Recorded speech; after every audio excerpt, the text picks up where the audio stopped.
Welcome back. President Trump is speaking right now at the NATO meeting. He is taking center stage as dealmaker-in-chief, securing a ceasefire between Israel and Iran. The president right now live at The Hague, speaking to the audience, including our NATO members. He says Operation Midnight Hammer pushed Iran's nuclear program back by decades. Joining me now is the White House National Economic Council Director, Kevin Hassett. Kevin, good to see you. Thank you so much for being here. And of course, we've been dominated by what has taken place with our incredible military and our commander-in-chief directing that unbelievable attack on nuclear facilities on Saturday night. But I want to get back to business with you and get your take on what this all means for economic growth in the second half of the year and the trade deals which we're all waiting for. Right. Well, the big news from the weekend, of course, is peace in the Middle East. But also, Iran, basically didn't have any bullets left. They didn't go in and shut the Straits of Hormuz. They didn't cause oil prices to spike above 100, which was certainly the fear of markets. And so the risk premium, it's a risk-off moment that's really, really rare in American history and a sign of the incredible success of President Trump. And what it means is that oil prices, energy prices are going to go down, down, down. Gas prices are going to be down. People are going to have more money to spend on other things, and that's very, very positive for the economy. If you add to that we're about to pass the big, beautiful bill, I understand that it's likely, very likely, to pass the Senate this week and be approved by the House over the weekend. To get all that on top of this big positive stimulus from peace in the Middle East means that the U.S. is hitting on all cylinders. It's really, really good for the outlook. So do you believe that, because we just spoke with Dan Muser from Pennsylvania, and he said, we think we're going to get the bill on Saturday morning from the Senate. Is that what you're expecting? Right. Right. We're expecting that they're going to keep the House members in for the weekend so that they can get the Senate bill and then they can bring it to the House floor and then they can all go home for the 4th of July and the president can sign it. And so we're very, very, I guess, anxious to see it done, but confident that it's going to be done and confident that it's going to be done soon.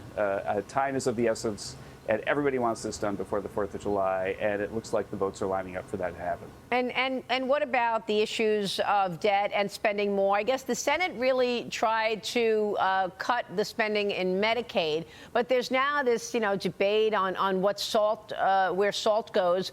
The Senate taking it down to 10,000. Do you think that has to go back up? How will the bill change, do you think, based on what you know from those parties pushing back and voicing their own priorities in this bill? How does it look different once it gets to the House, do you think, Kevin? Well, I think there's a little bit of work in progress on that still. President Trump has instructed Treasury Secretary Hassett to work closely with Senate and House leaders to make sure that they find a happy landing place for the SALT deduction. I know that there are a lot of conservatives who don't like it, a lot of very important people in the House who want it as big as it could be, and Secretary Hassett is in there working with people to find exactly the right number that'll land the bill. The bottom line is that sometimes, it used to be that the Senate would have a bill and then the House wouldn't like it, and then they'd have this big conference committee, and the conference committee would go on for weeks and weeks and weeks. And what we're doing now is we're sort of pre-negotiating, pre-conferencing, trying to get the Senate bill to be something that the House is going to love so much that they vote for it right away. And I was the dinner speaker a couple of nights ago for many, many House members. The Speaker of the House was there as well.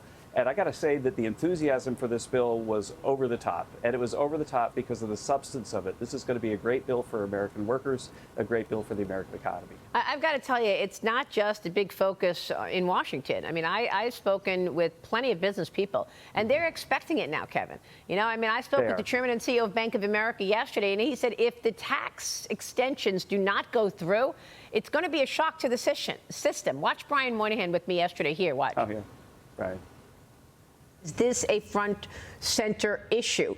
Getting those tax rates extended, ensuring they get this bill over the finish line? Well, there's an assumption they'll be extended so much, though, that if it didn't get extended, it would be a real shock to the system, and that's what everybody's working to avoid. The debt is more of a front and center topic in America today. The levels have gotten to where there's more concern among bipartisan and things like that. So that's why I think there's hope. Back in about 10 to 12 years ago, there was a bipartisan commission to try to figure out how to solve this. I think you could see efforts to push through some way to manage this more effectively. But I'd say that the taxes really, everybody's assuming to get through. It would be a real shock to the system if they don't. So I think that's the number one thing, just to take away that tail risk of it not being extended. And yet, Kevin, we just spoke with Maya McGuinness from the Committee for a Responsible Budget, who continues to say that there could be more cuts to get us out of this 10-year expectation that we're going to have deficits of $2.2 trillion a year and debt of almost $60 trillion by 2035. Look, the bottom line is that if we get 3% growth, then we're going to have $4 trillion more revenue than the CBO score, which means that already the deficit's going down by trillions. The CBO has told us that the tariffs that are already in place, President Trump's tariffs that are already in place, are going to give us extra revenue of $2.8 trillion over 10 years. And the DOGE cuts, people forget about the DOGE cuts. They don't count in the big, beautiful bill because you can't have discretionary spending in a reconciliation package.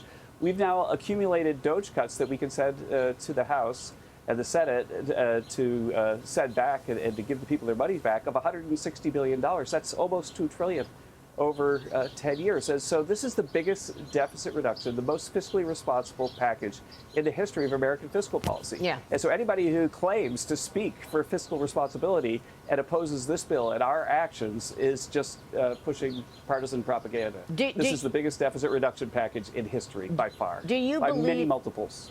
Do you believe you're going to get the Congress will get another bite at the apple later in the year to cut further in terms of spending? No, we're going to get another bite of the apple over and over and over again. Okay. Because what we could do is we could take the silly spending on research on the sexuality of chipmunks and all that stuff that we're not spending, and we can send it back to Congress, and they can rescind it under these same rules. It's not subject to filibuster. With 51 Republican votes, you can rescind all that stupid spending, and we've accumulated up about $160 billion of that doesn't even count inside this bill. So that's another $2 trillion in spending cuts over the next 10 years of things that if Congress agrees to rescind it, will be gone forever. And so President Trump is really serious about fiscal responsibility, and he's showing it with his actions. And so people who worry about the deficit, they're right. You should always worry about the deficit, but you should have an informed worry. And an informed worry is, wow, this is the most progress I've ever seen, ever, for a White House. Well, look, Scott Bessent, Treasury Secretary, has said many times the president is doing peace deals, tax deals, trade deals, and you just mentioned the tariffs. Look, we spoke several weeks ago, and you said we're going to have many deals done. We're going to have many deals done potentially this week, right? So far, the only deal that we've seen is the deal with the UK. Have the conversations on trade taken a back seat now to what has gone on in Iran? And now should we expect these trade deals to happen later down the road as opposed to imminently? Yeah, sooner rather than later. It turns out that there are a lot of interactions between what's in the tax bill and our trade negotiations that are underappreciated, and that, of course, very highly appreciated by Mr. Trump, who very much goes into the details. But as an example, we have this $8.99 tax, which is a response for the U.S. government if the foreign countries continue to use their Pillar 2 taxes and their DSTs against our companies. We don't like those things. And we've got a tax response, a tax retaliation, a reciprocal retaliation in the bill, but maybe it doesn't have to be in the bill if they pull those things back ahead of the vote. And so we're in negotiations over tax issues, and those tax issues that we negotiate affect the trade deals as well, because if they're going to continue to be taxing our companies where we think they don't have jurisdiction to do so, then of course that has to come up in the trade deal as well. And so we're going to finish the tax business, and then there are going to be a lot of deals signed right thereafter, after we see what's going on with the other things like DSTs. I'm glad you mentioned Section 899, because this is an area of debate within the banking sector. I mean, there are plenty of people who feel that 899 is capturing more people, more companies than intended. So sure, you want to make sure that you've got something in place to hit back at foreign countries who are, charging us things like digital tax, et cetera, et cetera. But is it also hitting investors who are investing in America, who you want to encourage to continue investing in America, but now they're facing an additional tax? Right. Our hope is, we're in negotiations with our leading trading partners. Our hope is that they issue policy pronouncements today or tomorrow that make it so that we don't need to include 899 in the bill. That's our hope. So you think there's a chance that 899 comes out of this bill? I sure do, yeah. I see. In terms of remittances and the other areas of the bill, as we sort of pick through the weeds here, as well as the pass-through, tell me what else is a priority for you and what you're hoping actually comes out of this bill. Because there, too, there are unintended consequences, Kevin. Right. Well, I think that the president's top priorities are the things that are going to help middle-class people the most. It's the no tax on tips, no tax on overtime, no tax on Social Security, and of course the Trump account, which is going to put $1,000 into an account of equities, an equity index fund for every newborn in America, which is going to make every newborn in America recognize that they're a part, they have a piece of the action.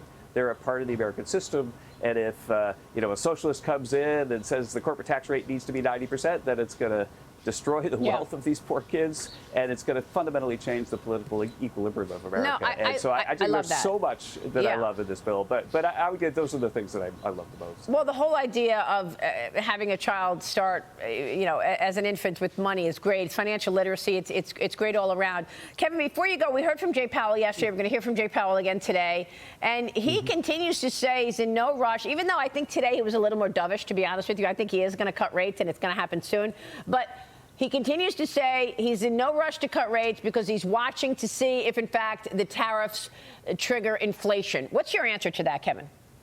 Right. Well, we've seen that the tariffs haven't triggered inflation, and you, Maria, and I have talked about this over and over on your Sunday show, out of this show, that if you tax the Chinese and it's inelastic supply, then the Chinese bear the tax, and that's what we're seeing. We've got the lowest inflation that we've seen in over 4 years. And the Fed has given us about the highest interest rates on earth, while other countries around the world have been cutting. I got to say that if the Fed respects its independence, then it should pay attention to what Republicans are saying about Jay Powell. Because Jay Powell is the person who cut rates right ahead of the election to help Kamala Harris. Jay Powell is the person who voted to increase rates the first time Donald Trump was elected, even before he was inaugurated. Yeah. He was a person who warned about the inflation of supply side, but didn't warn about the inflation of runaway spending. And so it looks like he's been a person, I'm not saying that he is, but policy action suggests that he's a person who's been basically doing whatever it is that Elizabeth Warren wants him to do. Yeah. And when I spoke to House members who were about to talk to Jay a couple of nights ago, I've never seen so much partisan vitriol towards the Fed chair in my lifetime. And it's not because President Trump is saying things, it's because the evidence of his actions is not defensible. Unless you say that he's being partisan. Yeah, and so he's in real trouble. He's in real trouble. Yeah, no, I mean, obviously, we know what he did right before the election. Kevin, real quick, we got to jump, but very quickly, the president wants Jay Powell to cut rates. He talks about the debt. We're holding more and spending more on interest on the debt. Do you think if he were to cut rates, short-term rates go down, does that affect long-term rates and the debt? I think that you'd get a parallel shift if we were to cut rates. I think right now the long rates are high because people think Jay Powell is going to continue to keep rates as high as he can all the way through the midterms. That's my guess. Kevin, it's good to see you this morning. Thanks so much for taking all that on. Good to see you, Maria. Yep. Great Bye-bye. conversation. Kevin Hassett at the White House. We'll be right back.